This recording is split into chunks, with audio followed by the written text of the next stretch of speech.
Davis, and welcome to another Don't Know Much About Minute. One of my favorite places to visit is Philadelphia, for historic and other reasons.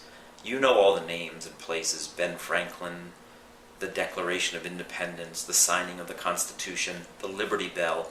But probably one of the things you don't know about Philadelphia is the Bible Riots. For a couple of weeks back in 1844, Philadelphia, the city of brotherly love, was torn apart by a series of deadly, violent, vicious riots. And at the heart of it all was immigration and religion, two things we're still dealing with in America. The problem came about because there were large numbers of Irish Catholics coming into Philadelphia and into America. And many Americans at that time, Protestant Americans, hated Catholics, and they hated the Irish. They were thought to be scum unloaded on the wharves, taking American jobs. They were being blamed for all the disease that was tearing through America at the time. In fact, there was a very deadly cholera epidemic that killed over 1,000 people in Philadelphia at the time. And the Irish were blamed for this. This all spilled over into the bloody street fighting in May of 1844.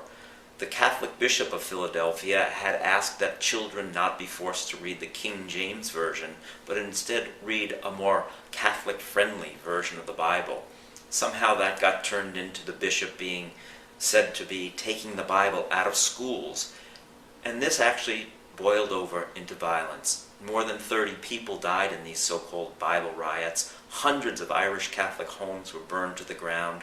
2 Irish Catholic churches were also completely destroyed, and another was badly damaged.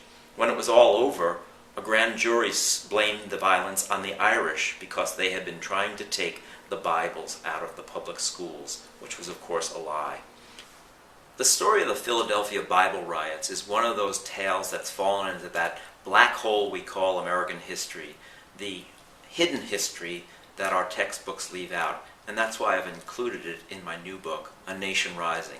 It's one of the 6 stories I tell, and it's a piece of America's hidden history that's so important to understand where we are as a country today.